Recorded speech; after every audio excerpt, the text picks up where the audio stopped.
اللهم صل وسلم وبارك على سيدنا محمد وعلى آله وأصحابه أجمعين. ازيكم عاملين ايه؟ يا رب تكونوا بخير. النهارده جايه لكم هنعمل مع بعض أكلة حلوة. هنعمل محشي كرنب بطريقة سهلة جدا. تعالوا بس نحضر الأول الخلطة بتاعتنا اللي هنستعملها في المحشي. عندي كده حوالي كيلو رز أو كيلو وربع من الرز. هحط عليهم بصلتين مخرطاهم بالشكل ده، هخرطهم على ايدي كده عادي. عايزه تبشريهم في الكبه ابشريهم، بس لما هتخرطيهم كده الطعم هيكون مختلف. هحط عليها ملح وفلفل اسود وسبع بهارات. يعني البصلايه دي هحط عليها ملح وفلفل اسود وبهارات علشان تطعم ويبقى لها طعم كده مختلف. بصوا بالشكل ده. كل البهارات بقى اللي انت هتحطيها على المحشي حطيها على البصلايه دي، ملح وفلفل اسود وكمون وكزبره ناشفه، سبع بهارات، قرفه، جنزبيل. وهقلب البصلايه كده في البهارات، وبعد كده هجيب الخضره بتاعتي وهبدا ان انا اقطعها كده بالشكل ده. عايزه تقطعيها على بلانش قطعيها. على فكره المحشي ني في ني بيبقى اطعم واسهل واسرع بكتير من المحشي اللي هو بيكون مسبك او بيكون لسه هتحضري له التسبيكه بتاعته، لسه هتستني لحد ما التسبيكه دي تبرد وبعد يعني شغلانه. لكن ني في ني ده بيبقى اسرع بكتير واطعم، لان بيبقى طعم الخضار بتاعه واضح فيه، بيبقى لسه ما اتحطش على النار ولا اي حاجه. ربطه شبت وربطه بقدونس وربطه كزبره. الخضره بتاعتنا عباره عن شبت وبقدونس وكزبره. عايزه تحطي من كل حاجه اتنين براحتك، عايزه تحطي من كل حاجه واحده بس زي ما انت عايزه.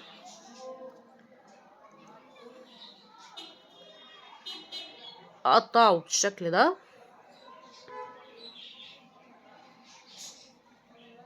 حاولي على قد ما تقدري ان انت تقطعيه قطع صغيره.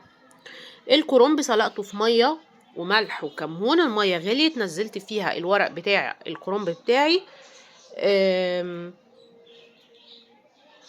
اللهم صل على سيدنا محمد. انت عايزه ان انت مش عارفه تفكي الكرنبه، ممكن تجيبي حله كبيره وتحطي فيها الميه وتنزلي بالكرنبايه كلها وتبداي تفكيها ورقه ورقه، هتتفك معاكي وهتبقى في منتهى الجمال. حطيت الخضره، يبقى حطيت رز وحطيت بصله، والبصله حطيت عليها بهارات ملح وفلفل اسود وكمون وكزبره ناشفه، قرفه، جنزبيل، بهارات محشي، اي بهارات انتي بتحبيها. وبعد كده قطعت الخضره بتاعتي اللي هي عباره عن شبت وبقدونس وكزبره، وقلبت الكلام ده كله كويس قوي. وبعد كده حطيت حبه زيت حلوين، وهجيب بقى صلصه بتاعتي طماطم ضربتها في الخلاط وحطيتها على النار لحد ما تقلت كده. ما حطيتش فيها اي حاجه ولا حمرت بصلايه ولا اي حاجه من الكلام ده، زي ما انتوا شايفين كده.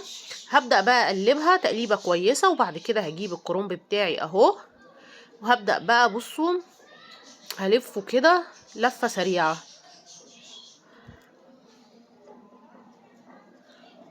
بصوا بناخد حبة من الرز كده وبنخلي الحروف فاضية شوية وبعدين بنبدأ نلف. بصوا مش لازم بقى يبقى كل الصوابع قد بعض وزي بعض والكلام ده كله، يعني فاكس يعني. بصوا بنحط حبة رز اهو في النص، وببدأ ان انا الف بالشكل ده. هلف بقى الكمية بتاعتي كلها وهحطها في الحلة، وهغطي الحلة بتاعتي بالشوربة.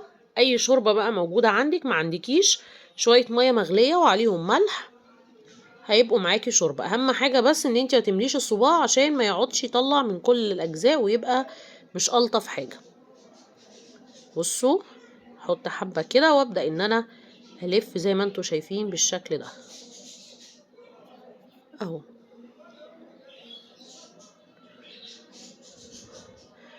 برص الحلة بقى، ترصيها الرصة اللي انت عايزاها. يعني في ناس بترصها بالطول، في ناس بترصها مدورة، زي ما انت عايزة الرصة اللي تعجبك واللفة اللي تعجبك. في ناس بتلف على الصينية ما بتعرفش تلفه على ايديها كده، في ناس بتلفه على الصينية زي ما انت عايزة، في ناس بتلفه على كف ايديها برضو.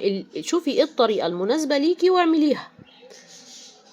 هكمل انا بقى بقية الحلة بتاعتي اهو، وهسويه وهنشوفه مع بعض في اخر الفيديو هيبقى عامل ازاي. طبعا انا هرصهم كلهم جنب بعض بالشكل ده. او داير ما يدور زي ما انت عايزه. وهسويه، هملى طبعا الحله بتاعتي وهسويه، وده هيكون شكله في الاخر. اتمنى يكون الفيديو عجبكم ويكون نال رضاكم، واشوفكم في فيديو جديد.